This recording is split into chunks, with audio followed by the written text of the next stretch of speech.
50 batteurs et leurs baguettes sur la scène du Cadran. Cette répétition est une première pour tous ces musiciens. Leur première grande séance collective sur une dizaine de classiques du rock. Un par décennie, des Beatles à Cure, de Led Zeppelin à Foo Fighters. Et le plus dur ici, c'est d'abord de s'accorder, quel que soit son âge ou son niveau. Là, ça va se faire travailler surtout l'écoute des autres et puis bien être en rythme et tout, calé. Moi, je suis mère de famille, j'ai un boulot, j'ai des enfants, mais j'essaie de leur casser les oreilles tous les week-ends et dès que je peux. Et voilà, mais ils sont tous avec moi, ils sont tous derrière moi. J'essaie de bosser au moins 2 heures dans la semaine. Et, ce que je suis en train de me dire, c'est que voilà, je vis ça. Donc c'est énorme.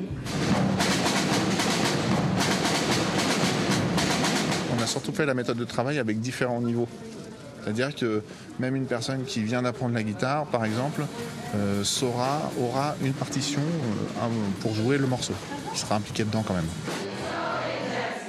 Un schéma similaire au même moment dans 4 autres lieux de répétition, un par instrument comme ici au Conservatoire d'Évreux où près de 300 voix reprennent en chœur le refrain de Joan Jett. Un défi qui se vit aussi en famille.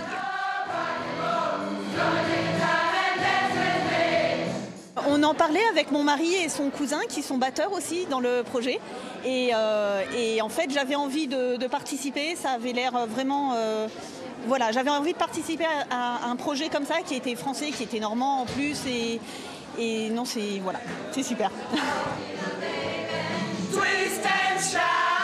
Sans trop de fausses notes, ils sont enfin prêts pour le prochain rendez-vous, la dernière répétition du premier concert du plus grand groupe de rock au monde. 1 millier de personnes sur la scène du Bel et Bas le 23 juin prochain dès 16 h. Une performance entièrement gratuite qui a déjà trouvé son public.